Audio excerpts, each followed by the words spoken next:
Bem-vindos ao Mente iPod. No episódio de hoje, iremos tratar de Homem-Aranha 2, um filme muito pedido, talvez um dos mais pedidos da história desse podcast. Já tivemos aqui o episódio do Homem-Aranha 1, inclusive vou deixar ele linkado aí para vocês verem, quem nunca viu o episódio do Homem-Aranha 1. Esse é o episódio do Homem-Aranha 2, e ele vai seguir um modelo diferente, inclusive diferente do modelo dos recentes, dos podcasts de crítica recente. A gente vai fazer um modelo diferente que eu vou explicar no meio do caminho. Bom, primeiro momento, a gente vai ter um contexto histórico. O contexto histórico desse filme, esse ano é 2004, né, o ano que ele sai. 2003 tinha tido 3 filmes de super-herói, para quem não lembra. Tinha tido o Hulk, do Ang Lee, o X-Men 2 e o Demolidor do Ben Affleck. Lembrando que esses filmes, na época, eles foram considerados filmes para adulto. Principalmente o Hulk, do Ang Lee, era um filme muito pesado. É um filme muito pesado até hoje. O X-Men 2 era um filme que também muito pesado, era um filme muito diferente dos filmes de herói que a gente tinha naquela época. E o Demolidor do Ben Affleck era um filme ruim mesmo, mas além de ser um filme ruim, ele era um filme que foi considerado na época um filme para adulto, ele tinha cena de sexo e tudo mais. Era um filme bem diferente. A minha relação com esse filme, eu fui ver ele no cinema, né? Eu vi ele no cinema na época que ele passou. Era um filme muito legal, assim, todo mundo foi ver esse filme no cinema, fez muito sucesso. Também depois, logo quando saiu o DVD, eu comprei, foi um dos primeiros DVDs que eu tive, esse filme do Homem-Aranha 2. Eu tenho o DVD dele até hoje em casa. E aí, é um filme muito marcante, então minhas opiniões vão ser muito fortes em relação a esse filme, porque eu gosto muito dele. Bom, é, o esquema desse episódio vai ser o seguinte: eu vou contar um pouco, vou fazer uma busca mental, uma retomada de momentos do filme e vou citar, vou explicar algumas coisas. É, eu vou falar um pouco vou fazer a crítica no fim das contas, né? Falando da atuação, falando das coisas, e vou fazer uma conclusão. Bom, a gente pode começar falando do Sam Raimi. Sam Raimi, ele tá muito bem nesse filme, ele tá dominando esse filme. Acho que esse filme, ele domina o filme praticamente inteiro. Eu acho que ele só tem um probleminha no final, mas eu irei falar desse problema lá no final. Ele tá muito bem, tá muito dentro desse filme, muito controlado, as coisas acontecem muito direito ali com ele. E aí agora eu vou fazer a retomada dos momentos do filme. Bom, esse filme já pega ali as consequências do Homem-Aranha 1, né? Ele vai falar muito do que aconteceu lá, lembrando que ali a Mary Jane é, a Mary Jane quer ficar com o Peter, mas ela não pode, né? O Norman Osborn morreu lá e o Harry acha que foi o Homem-Aranha que matou. Isso é muito importante, isso vai ser super desenrolado no decorrer do filme, né? É... O Peter tá tendo lá, começa o filme, o Peter tá tendo um dia horrível, né? Ele olha para um quadro, ele vê a Mary Jane no banner, né? E ele tá tendo um dia horrível. Ele é demitido lá da pizzaria que ele trabalha. Ele não consegue vender as fotos pro JJ Jameson, né? Eu também a péssimo. Aí ele chega na casa da tia May e ele se descobre vendo o filme que é aniversário dele aquele dia. Então o aniversário dele tá sendo um dia péssimo. E a amizade mostra também que a amizade dele com o Harry tá muito abalada, porque o Harry não gosta dele ainda tirar fotos do Homem-Aranha. Isso é um assunto no decorrer do filme inteiro. Ele vai até dar um tapa no Peter em um momento do filme lá, porque ele acha que o Peter tá traindo a amizade deles, tirando foto do Homem-Aranha. Bom, e mais, mesmo com a amizade deles abalada, o Harry vai levar o Peter para conhecer o ator Octavius, né? E ele se conhece, ele fala, não, você tem que se esforçar mais, tem muito isso, né? E aí tem a apresentação lá do projeto do Otto Octavius, porque o Harry está financiando a pesquisa do Otto Octavius pela Oxford. E aí o que acontece? A pesquisa dá errado lá, aquela história toda que a gente conhece. Tem lá o chip inibidor falha, né? Vira o sol explode, o Homem-Aranha tem que salvar todo mundo e tudo mais. A esposa do Otto Octavius morre, né? Ele fala muito de amor, né, naquele encontro com o Peter, e a esposa dele morre, aquilo gera consequências nele, né? Ele fala que os tentáculos eram controlados por IA, e aí a IA não controlava a mente dele porque eles usavam um chip inibidor. Quando ele perde o chip inibidor, a IA começa a controlar ele, né, no fim das contas. Bom, além disso, tem uma subtrama ali sendo contada, que é que a Mary Jane vai casar com o filho do JJ Jameson, né? É nessa festa, inclusive, que o Harry dá um tapa na cara do Peter, né? 2 tapas na cara, na verdade. É, e aí você meio que descobre que ela vai casar com ele porque o Peter se afastou dela completamente, né? E ela decide casar com o filho lá do JJ Jameson, que é um astronauta, né? Ele fala, meu filho, um astronauta, tem uma cena assim. É, e aí o Peter começa ali a perder, ele tá perdendo tudo, ele começa a perder o propósito, assim, de ser um super-herói. E ele perde poderes nesse ponto, né? Ele tem aquela cena famosa dele descendo no elevador vestido de Homem-Aranha, né? Aquilo é muito engraçado no filme. E ele vai viver uma vida super legal, assim, quando ele perde os poderes. Ele vai assistir, a Mary Jane tá fazendo uma peça, ele vai assistir a peça, chama ela pra sair.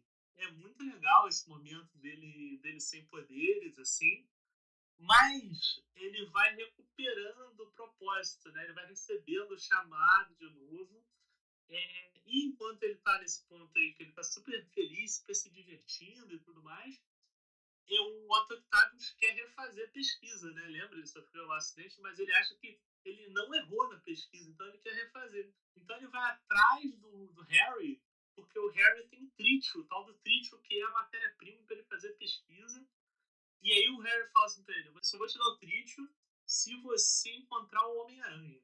Ele vai lá o Otto Octavius vira pro Harry e fala, como é que ele encontra o Homem-Aranha? Ele fala, procure o Peter Parker. Ele tira foto do aranha. Ele fica remoendo isso, né? Aí isso vira um assunto, né? E aí o Peter, ele já tá começando ele quer voltar a ser o herói, né? Ele tem vontade de voltar, porque ele inclusive tem uma cena que ele entra no prédio, que ele tá muito bem, assim, ele entra no prédio e salva uma menininha. Mas aí quando ele sai do prédio, ele ouve o bombeiro falando assim, não, olha, tinha um cara lá e ele infelizmente foi queimado e morreu. E aí ele fala, se eu tivesse sido o herói, eu talvez conseguisse resolver todos os problemas e salvar o cara também. E aí ele sente vontade, até tem aquela cena que é muito engraçada, que ele pula, né? Ele, agora eu vou voltar! Eu voltei! Ele cai, né? Cai lá embaixo. Aí ele fala, me quebrei! Muito engraçado isso. O humor nesse filme tá muito bom, tá? Não é aquele humor jogado Marvel, MCU, numa época que jogava um humor pra quebrar o ritmo do filme quase, e quebrava o ritmo sempre. Mas não, ele realmente está engraçado, tem cenas engraçadas nesse filme.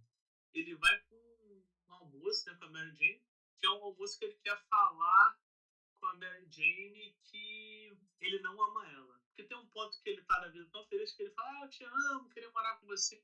A Mary Jane, ela desconfia, eu tenho essa impressão, que ela desconfia que ele é Homem-Aranha, ela já desconfia disso. E ela fala assim, então você não me ama, então me beija. E aí ele vai beijar e o Octavio joga, né? O carro deles é uma cena até famosa, ela foi mostrada várias vezes como ela foi feita. Se você procurar no YouTube, tem com certeza como é que eles fizeram essa cena. É uma cena em vários locais que não foi feita, ela foi muito bem feita lá. Eles criaram lá tipo uma tecnologia, né? Porque realmente jogaram o carro. Lembre-se de uma coisa: esse filme foi todo feito com efeito prático. Então, ele não envelheceu tão mal quanto os outros que foram mais feitos com CGI, né? Os filmes com mais CGI, eles envelheceram pior do que esses filmes que estão aí hoje em dia. Esse filme não envelheceu tão mal, ele tá até bem legal. Eu vi ele em 4K e tudo mais, e a qualidade de imagem dele tá muito boa. Voltando pro filme, esse momento que o Peter recebe, né, recebe o carro, faz, e aí ele recebe o carro e o outro carro capta, né, a Mary Jane. Isso faz ele voltar a ter os poderes, né? Quando o carro vem, ele tem sentido aranha, né? Isso, se você reparar, assim, quando os poderes dele voltam, é naquele momento que ele joga o carro, ele tem você ouve barulho do sentido aranha, o sentido aranha no filme de Sam Raimi faz barulho, né? E ele ouve o barulho do sentido aranha. Por isso que ele consegue salvar a Mary Jane, né? No fim das contas, ali o Homem-Aranha volta, né, e ele vai confrontar o Octavius.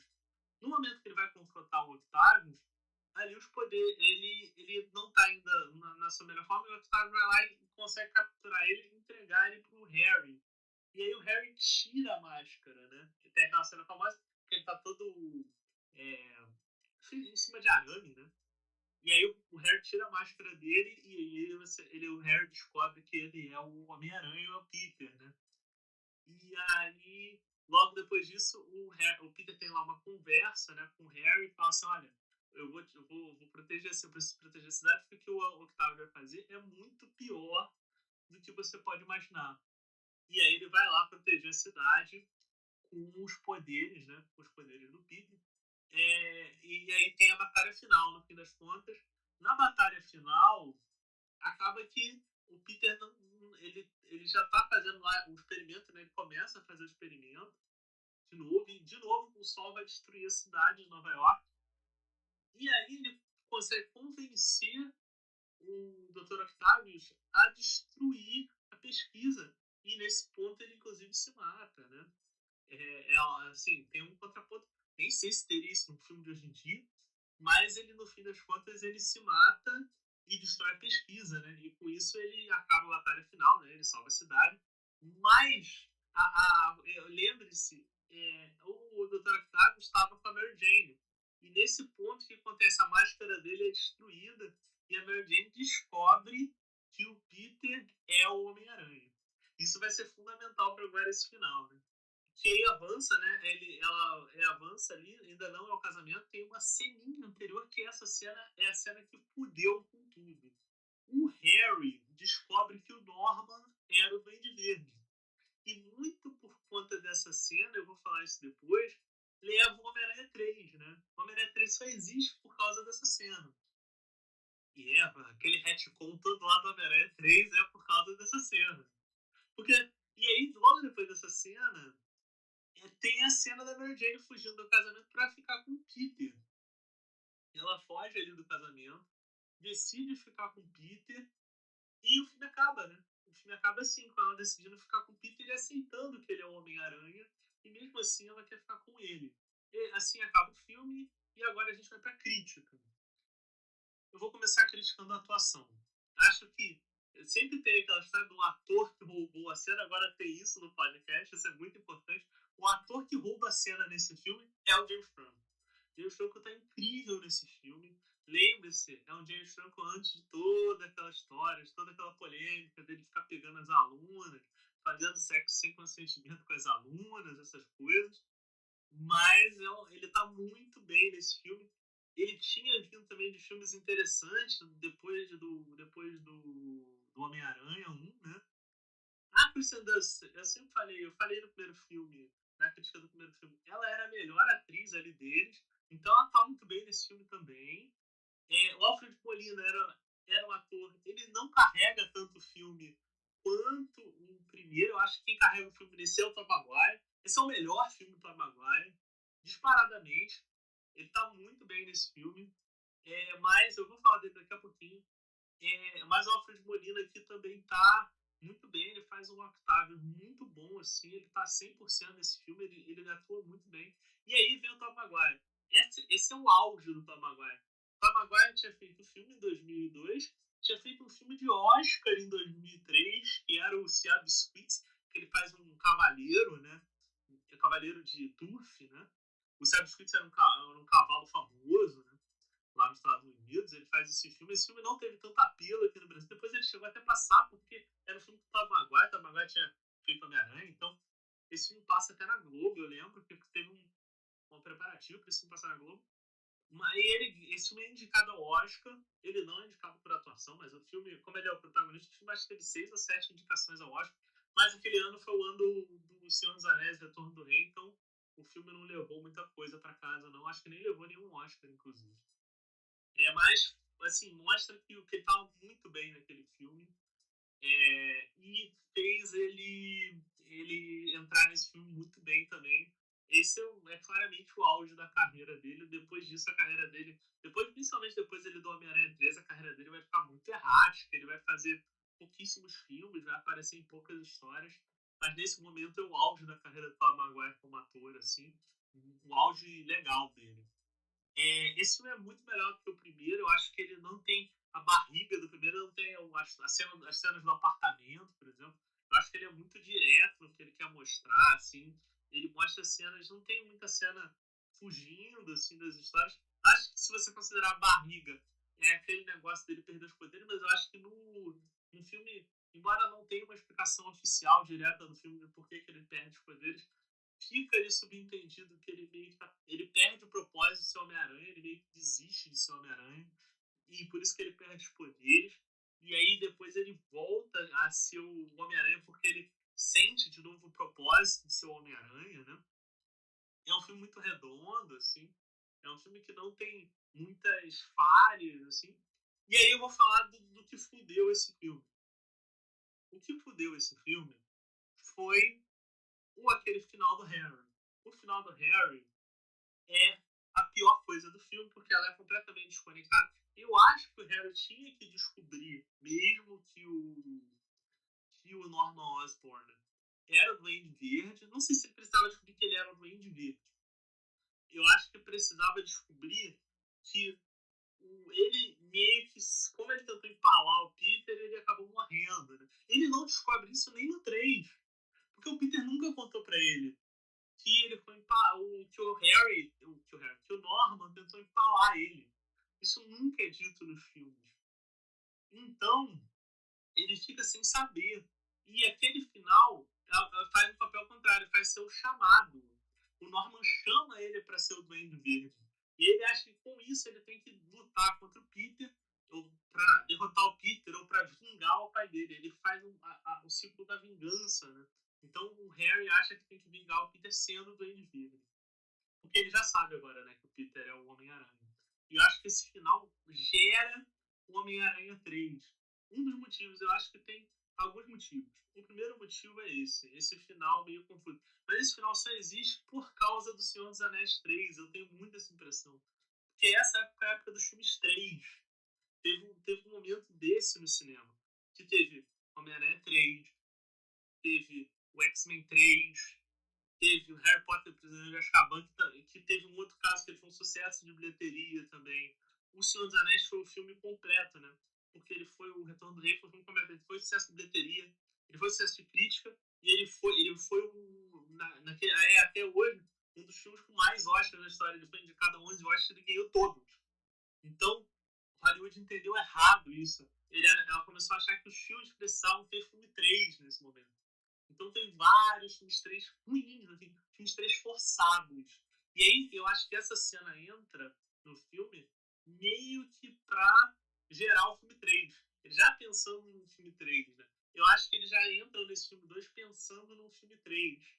Embora, não sei se o Sam Raimi pensou assim, porque eu acho que o final do Homem-Aranha 2, o final da Mary Jane, é o final que o Sam Raimi queria. É o final que tinha lá o relacionamento, né? O relacionamento. Ele é um final até cíclico, né? Porque o Peter fica desde o filme 1 buscando a Mary Jane. E no começo do filme 2 também. Então ele é um final cíclico com o filme 2, porque ele consegue o que ele queria lá no final. E é o final cíclico de toda a saga. Então, na minha cabeça, eu não sei se é isso, mas na minha cabeça, eu tenho a impressão que o final do filme 2 é o final dos dois filmes, né? E aí, meio que a Sony fala: não, você tem que fazer outro. E aí, ele bota essa cena do Harry, que é a cena que gerou aquele filme maravilhoso chamado Homem-Aranha 3, só que é maravilhoso no mundo invertido. Bom, eu gostei muito dessa versão desse filme, que eu vi tá no Prime Video, tem no HBO Max também. Mas eu gostei da versão, eu vi a versão do Prime Video porque eu não tinha gostado da versão do HBO Max do Homem-Aranha 1, né? Achava que tinha umas cenas que pareciam umas sketches, parecia série, né? Até falei isso no episódio. Esse não, esse filme tá redondinho, não tem aquelas cenas que cortam no meio e abrem outra cena, aquilo era muito estranho. Não lembrava disso. Eu vi gente falando que quem viu Homem-Aranha 1 no Blu-ray também tem isso, mas não lembrava disso. Eu vi na fita, eu vi no DVD e não lembrava disso, não lembrava de ter isso. E bom, eu gostei muito dessa versão. Essa versão do Homem-Aranha 2 está muito bem. Não tem essa coisa do de cortar a cena com tela preta. Não tinha aquilo é muito esquisito. Bom, e aí temos uma conclusão. A conclusão é a seguinte: esse filme teve 3, é o terceiro motivo disso. O orçamento dele foi 200 milhões, na época foi o filme mais caro do ano. 2004 ele foi o filme mais caro, 200 milhões, mas ele arrecadou 797 milhões, né? Ele se pagou quase 4 vezes. Então, ele obviamente também abriu o caminho para um filme 3 já tinha tido essa conjuntura toda que eu expliquei, ainda se pagou 4 vezes quase. Então, era o filme correto para se ter uma continuação, assim. A galera gostou e Hollywood nesse momento tava doida por filmes 3, então não teve jeito, teve esse filme 3, né?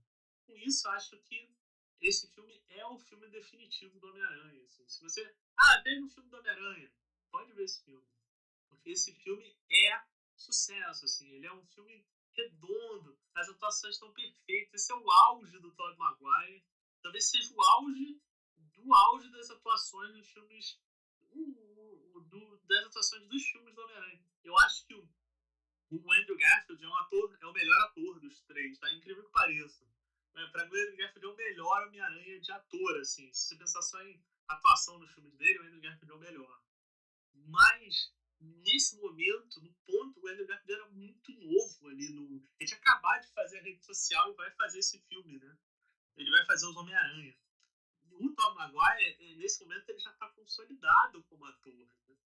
Ele já é um ator até, de certa forma, consagrado nesse momento. E aí, acho que esse é o auge do Tom Maguire. Então, para mim, nesse momento, é o auge das atuações dos Homens-Aranhas, né? E acho que o elenco de apoio era um elenco de apoio talvez melhor. Melhor é forte, porque tinha Emma Stone. Eu vou falar uma coisa. O Homem-Aranha, o Amazing Spider-Man, ele é um erro em todos os sentidos. Tá? Porque ele tinha um elenco bom, o elenco de apoio era bom. Tinha Sally Field. O elenco de apoio do Andrew Garfield era muito bom. Só que, porra, deram na mão do Mark Webb pra dirigir também, né? Aí não dá, né? Não dá pra ser bom com isso. E aí, acho que ali o Homem-Aranha, nesse nível, então, o que eu quero dizer é que essa é a melhor atuação de um Homem-Aranha em um filme é nesse filme, entendeu? Acho que ele manda muito bem o Tom Maguire nesse filme. É isso, espero que vocês gostem. Assistam esse filme. Eu sei que muita gente já assistiu, muita gente que vai ouvir aqui já assistiu, mas esse filme é muito bom. É um grande filme, é um filme de histórico, é um filme muito importante. E espero que vocês gostem. Até a próxima. Valeu, falou.